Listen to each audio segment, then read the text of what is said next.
Ele acreditava que o caos era mais forte que a ordem, que Isfet, a força da desordem que ele encarnava, eventualmente destruiria Maat. Então ele decidiu provar. Uma noite, quando Ra navegava pelo submundo em sua barca solar, completando a jornada que mantinha o universo existindo, Set atacou. Não Ra diretamente, mas Maat, que ficava na proa da barca, guiando o caminho. Se eu te destruir, rosnou Set, o caos finalmente será livre. E ele desferiu um golpe com força suficiente para partir montanhas. Suas garras, afiadas como obsidiana, cortaram o ar rumo ao pescoço de Maat e pararam. Simplesmente pararam, a milímetros de sua pele, como se houvesse uma parede invisível que nem o poder de um deus poderia atravessar. Set tentou novamente, e novamente, e novamente, cada golpe mais desesperado que o anterior, até que seus braços tremeram de exaustão, até que caiu de joelhos, ofegante. Maat não se moveu, não falou, apenas olhou para ele com aqueles olhos que viam tudo, e Set entendeu. Você não pode me matar, disse ela finalmente, porque eu não sou um ser que pode morrer. Eu sou a lei, e leis não morrem. Apenas são obedecidas ou violadas. E quando são violadas, a realidade mesma cobra o preço. Set olhou para suas mãos e viu que estavam começando a se desfazer. Não em sangue ou carne, mas em caos puro. Ele estava se tornando aquilo que representava. E se Maat não interviesse, ele deixaria de existir completamente. Eu poderia deixar, disse Maat, e você aprenderia a lição de forma permanente. Mas o universo precisa de caos, em medida, em equilíbrio. Então eu vou permitir que você continue existindo. Mas lembre-se, você existe porque eu permito, não o contrário. E ela tocou a pena em sua cabeça. Apenas tocou. E Set se solidificou novamente, restaurado, mas mudado. Porque agora ele sabia. Sabia que havia algo acima dele. Algo que ele nunca, jamais poderia desafiar. Comenta agora. Você percebe o que isso significa? Uma deusa tão poderosa que nem o deus do caos pode tocá-la? Porque isso é apenas o começo. E o que vem a seguir vai te mostrar porque até Ra a obedecia. Ra navegava pelo céu todos os dias, da aurora ao crepúsculo. Sua barca solar cruzava o firmamento, trazendo luz e calor ao mundo. E toda noite ele descia ao Duat, o submundo, navegando através de 12 horas de escuridão repletas de perigos. Serpentes colossais tentavam devorar a barca. Demônios atacavam dos bancos de areia. E Apep, a serpente do caos eterno, esperava nas profundezas, querendo engolir Ra e terminar com a luz para sempre. Mas Ra sempre completava a jornada, sempre emergia no horizonte oriental. Sempre trazia um novo dia. Por quê? Porque Maat estava na proa. Sua presença mantinha a ordem. Sua pena irradiava luz que nenhuma escuridão podia consumir. E enquanto ela estivesse lá, o caos não poderia vencer. Mas houve uma noite, uma única noite, em que Ra duvidou. Ele estava velho. Não em corpo, pois deuses não envelhecem assim, mas em espírito. Cansado de milênios, carregando o peso da existência. E ele pensou, apenas por um momento, em parar, em deixar a barca à deriva, em permitir que Apep vencesse.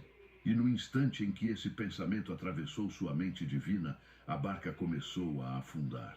As águas do submundo subiram. Apep rugiu de triunfo. Os demônios avançaram. E Ra, pela primeira vez, sentiu verdadeiro terror. Maat! Ele gritou, me ajude! E ela se virou, lentamente, e naqueles olhos que viam tudo, Ra viu algo que nunca tinha visto antes. Decepção.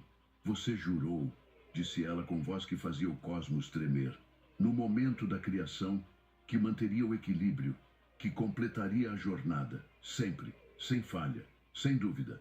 Era esse o acordo, a ordem sobre a qual tudo foi construído. Eu sei, sussurrou Ra. Eu sei, mas eu estou tão cansado. Cansaço, disse Maat. Não viola acordos cósmicos. Você quer descansar? Então, O universo inteiro descansará, permanentemente. Voltará ao num, ao nada. Tudo que você criou, tudo que nasceu, tudo que vive morrerá, porque você está cansado.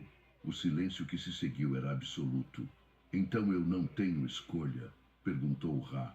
Você sempre tem escolha, respondeu Maat. Mas escolhas têm consequências. Essa é a lei. Você pode parar, mas tudo para com você. Ra olhou para trás, para o mundo que havia criado, para as almas que dependiam dele, para a vida que florescia sob sua luz, e fez sua escolha. Então eu continuo, disse ele, e sua voz tinha força novamente, propósito. Não porque quero, mas porque devo, porque essa é a ordem que escolhi quando decidi criar. E Maat sorriu, e aquele sorriso era aprovação. Agora, disse ela, você entende verdadeiramente o que significa ser um Deus. Não é poder, é responsabilidade. E responsabilidade não negocia, não descansa, apenas é. A barca subiu, a Pepe recuou, e Ra completou a jornada, como sempre fez, como sempre faria, não por escolha livre, mas por escolha feita. E há uma diferença entre as duas, que é tudo, mas você ainda não viu nada, porque agora vou te contar sobre o dia em que Sekhmet, a mais mortal das deusas, descobriu que até a fúria tem limites. E esse limite tinha um nome, Maat. Os humanos haviam se tornado ingratos, desrespeitosos, eles zombavam dos deuses, quebravam juramentos, mentiam uns aos outros, matavam sem razão. O caos crescia. Sfet ganhava território. E Ra decidiu que precisava enviar uma mensagem. Ele chamou sua filha, Sekhmet, a leoa, a senhora da chama, a que massacra. Vá, disse Ra, e ensine aos humanos o que significa desrespeitar os deuses. E algo mudou nos olhos de Sekhmet, algo antigo e terrível. Seus olhos, normalmente dourados como o sol, ficaram vermelhos como sangue, vermelhos como fogo, vermelhos como morte pura, e ela desceu à terra. O que aconteceu nas próximas horas seria cantado em lamentações por 1000 anos.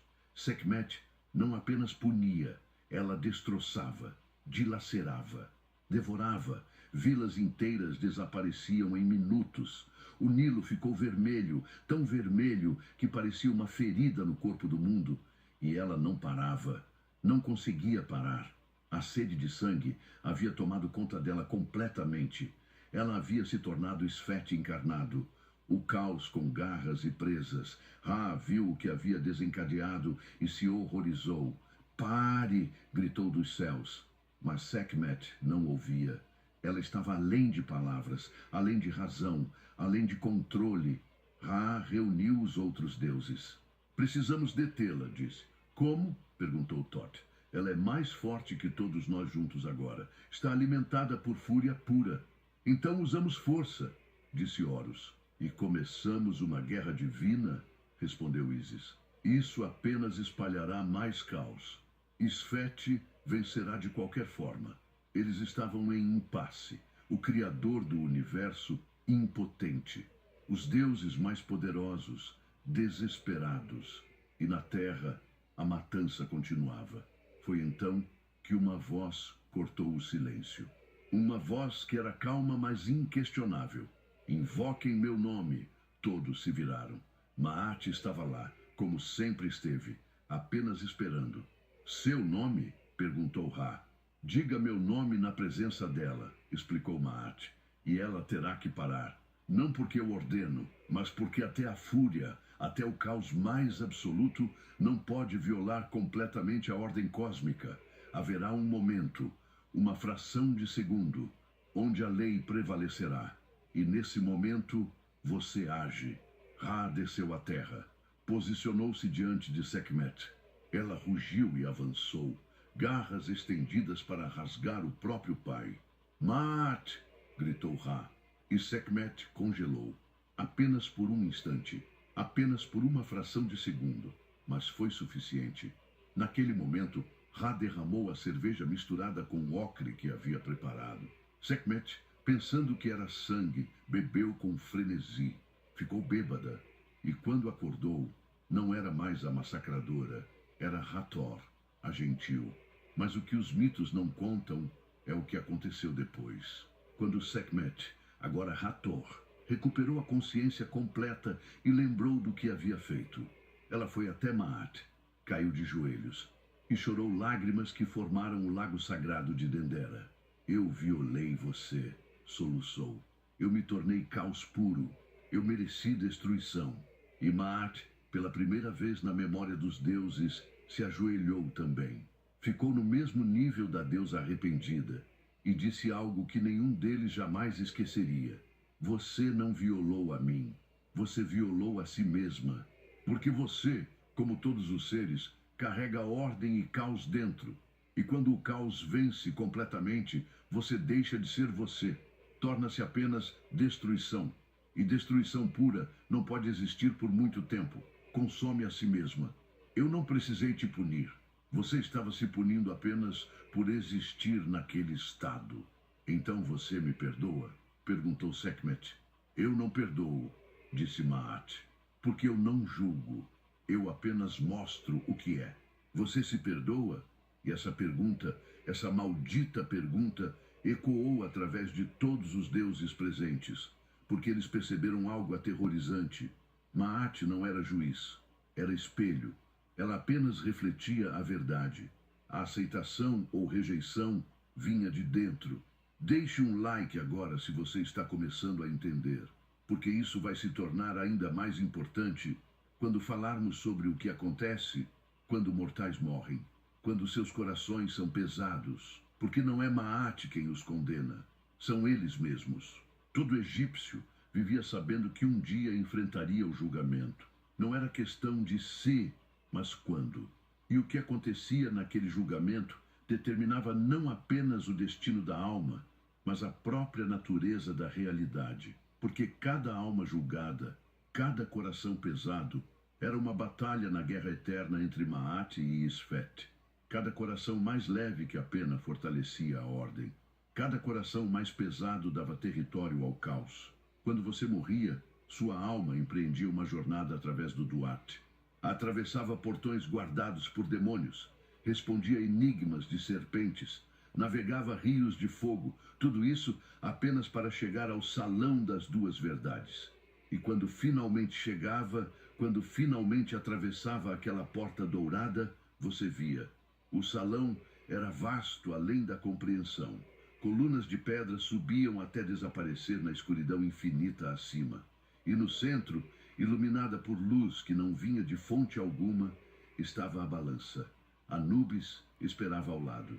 O deus, com cabeça de chacal que pesava os corações há éons, que havia visto milhões de almas passar, que nunca, jamais demonstrava favor ou piedade. E atrás dele, sentada em um trono de ouro puro, estava Maat, observando, sempre observando. Anubis não falava, apenas estendia a mão e, sem dor, sem violência, removia seu coração do peito espiritual. Seu coração, o órgão que os egípcios acreditavam conter tudo o que você era, porque para eles o cérebro era inútil, o coração era a sede da alma, da memória, da consciência, da verdade. Ele colocava seu coração em um prato e o prato descia. Clang, o som ecoava pela eternidade. Então, do ar, ele materializava a pena de Maat, branca, perfeita, impossível, e a colocava no outro prato, e você esperava. Ao seu redor, nas sombras, você sentia presenças, 42 juízes, 42 aspectos de Maat, cada um representando uma lei cósmica, e você tinha que falar, tinha que recitar a confissão negativa. 42 declarações, uma para cada juiz. Eu não matei. E o primeiro juiz observava seu coração. E se fosse verdade, se você nunca tivesse tirado uma vida, o coração brilhava um pouco, ficava um pouco mais leve. Mas se fosse mentira, se você estivesse mentindo para salvar sua alma, o coração escurecia, pesava, e você sentia, você sentia cada grama de falsidade adicionada, porque o coração não podia mentir. O coração sabia, sempre sabia. Eu não roubei. Eu não causei dor. Eu não causei lágrimas. Eu não causei fome. Eu não desperdicei água. Eu não fui arrogante. 42 declarações, 42 leis, 42 verdades que definiam o que significava viver em Maat. E quando terminava, quando a última palavra era dita, a balança se movia, se equilibrava. Ou não. Se seu coração fosse mais leve, se você tivesse vivido em verdade, a balança se equilibrava perfeitamente. E Maat sorria, e você ouvia um som, como música celestial. E as portas se abriam. O campo de Aru, o paraíso, campos verdes se estendendo até o horizonte, o Nilo fluindo cristalino, colheitas abundantes que nunca falhavam, sua família esperando, paz eterna. Mas se seu coração fosse mais pesado, se as mentiras, as violências, as traições pesassem mais que aquela pena frágil, algo se movia nas sombras. A devoradora de mortos, ela não tinha pressa. Avançava devagar, saboreando o terror. Cabeça de crocodilo com presas do tamanho de espadas. Torso de leão com músculos que podiam esmagar pedra. Traseira de hipopótamo, o animal mais mortal do Nilo. E ela comia seu coração. Uma mordida. Apenas uma. E você sentia sua alma se desfazendo. Não em dor, mas em ausência. Você estava deixando de existir, completamente, como se nunca tivesse nascido. A segunda morte, a morte final, sem reencarnação, sem outra chance, sem julgamento. Apenas o vazio eterno do Num. E aqui está o que te congela. Aqui está o terror verdadeiro. Maat não decidia. Anubis não decidia. Os juízes não decidiam. Você decidia. Cada ação em vida, cada escolha, cada palavra, cada pensamento, tudo foi gravado em seu coração. E agora estava apenas sendo revelado. Você se condenou ou se salvou. E não havia argumento, não havia mas as circunstâncias, não havia advogado. Apenas verdade absoluta, enfrentando verdade absoluta. Compartilhe este vídeo agora, porque essa história precisa ser contada. Porque em algum lugar, alguém precisa saber que há consequências. Que a verdade importa, que ações têm peso. Deixe-me contar sobre uma alma específica, uma história que os sacerdotes contavam apenas nas noites mais escuras. Havia um guerreiro, um homem forte, corajoso, respeitado. Ele lutou em muitas batalhas, matou muitos inimigos, e quando morreu, morreu como herói. Sua família o enterrou com honras, seu corpo foi mumificado com os melhores materiais. Seu túmulo foi preenchido com tesouros, e todos disseram que certamente ele passaria no julgamento. Certamente o campo de Aru o esperava. Mas quando ele chegou ao salão das duas verdades, quando Anubis removeu seu coração, algo estranho aconteceu. O coração era pesado, muito pesado. Mas eu fui um herói, gritou o guerreiro. Eu lutei por meu povo, eu defendi minha terra. Você matou, disse o primeiro juiz. Eu matei inimigos. Em guerra, isso não conta. Você matou, repetiu o juiz.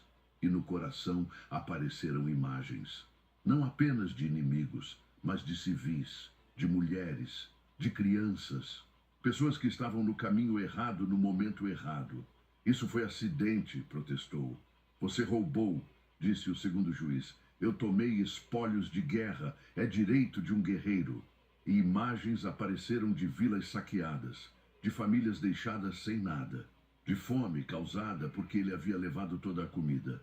Você causou lágrimas, você causou terror, você foi arrogante. Um por um, os juízes falavam, e um por um, o coração ficava mais pesado, mais escuro, até que a balança não estava nem perto do equilíbrio. O guerreiro olhou para Maat. Perdoe-me, implorou. Eu não sabia, eu não entendi, eu estava apenas vivendo. E Maat falou, pela primeira vez. Sua voz era suave, mas inexorável. Você sabia, disse ela. A cada ação você sabia, talvez não conscientemente, mas seu coração sabia. e agora seu coração testifica contra você. Mas eu posso mudar. Me dê outra chance. Não há outras chances, disse Maat. Há apenas consequências. Você viveu como viveu, escolheu como escolheu, e agora enfrenta o resultado. Isso não é punição, é simplesmente verdade. E Amit avançou. O guerreiro gritou, tentou correr, mas não havia para onde ir. Apenas o vazio ao redor. E quando Amit o alcançou, quando mordeu seu coração, ele entendeu algo no último momento de sua existência, que ele sempre soube. No fundo, sempre soube que aqueles atos eram errados, mas os cometeu mesmo assim. E agora pagava o preço que sempre existiu, que sempre esteve esperando, e então ele não existiu mais. Mas deixe-me contar sobre outra alma, uma história diferente. Havia uma mulher, pobre, sem nome registrado na história. Ela trabalhou a vida inteira em campos que não lhe pertenciam, comeu sobras, vestiu trapos, nunca teve nada de valor. Quando morreu, foi enterrada em uma cova rasa, sem riquezas, sem mumificação adequada, sem nada. Mas quando chegou ao salão das duas verdades, quando Anubis removeu seu coração, algo mágico aconteceu. O coração brilhava, puro, radiante, como uma estrela capturada em carne. Eu não matei, verdade. Eu não roubei, verdade. Eu não causei dor, verdade. Eu compartilhei quando tinha pouco, verdade. Eu ajudei sem esperar recompensa, verdade. 42 declarações, 42 verdades. E o coração ficou tão leve que quase flutuava. A balança se equilibrou perfeitamente. E Maat se levantou, caminhou até a mulher e fez algo que os deuses raramente presenciavam. Ela se curvou, levemente, em respeito. Você viveu em mim, disse Maat, sem nem saber meu nome. Você era ordem em meio ao caos, verdade em meio à mentira. E o universo é melhor porque você existiu. As portas do campo de Aru se abriram, e a luz que saiu de lá era tão bela que até os juízes fecharam os olhos. E a mulher, essa mulher pobre e sem nome, entrou no paraíso que reis e faraós lutaram para alcançar, mas muitos falharam. Porque Maat não se importava com títulos, não se importava com riquezas, não se importava com poder, apenas com verdade. E a verdade dessa mulher brilhava mais que todo o ouro do Egito. Responda nos comentários, qual dessas almas você seria? O guerreiro que pensou que seus fins justificavam os meios? Ou a mulher que viveu simplesmente, mas com verdade? Porque essa resposta honesta é tudo. Eu sou o guardião antigo. E o segredo de Maat nunca foi segredo. Estava sempre lá, em cada escolha, em cada ação. Em cada momento em que você sabia o que era certo, mas teve que decidir se faria isso. Maat não é apenas mitologia. É uma verdade sobre como o universo funciona, sobre como ações têm consequências, sobre como a verdade, eventualmente, sempre vem à luz, sobre como você não pode escapar de si mesmo. A pena ainda está lá, esperando. E um dia, de uma forma ou de outra, seu coração será pesado. Não em um salão dourado com deuses e juízes, mas dentro de você.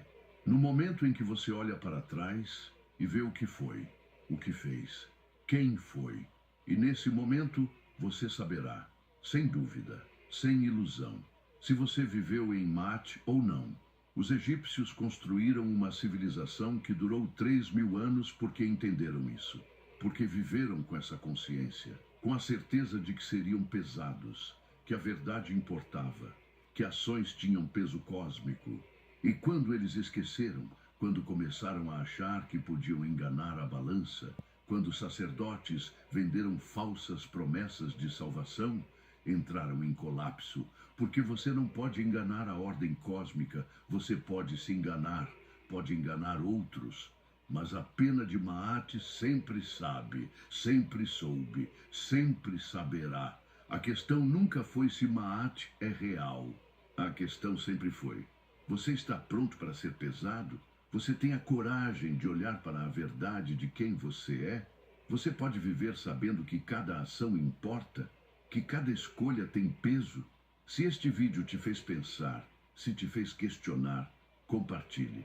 Não por mim, mas porque essa história precisa ser ouvida. Porque em algum lugar alguém está perdido. Alguém precisa ser lembrado que há uma balança, que há consequências, que viver em verdade importa. Inscreva-se neste canal se quer mais histórias dos mistérios antigos, porque no próximo episódio vamos mergulhar no que realmente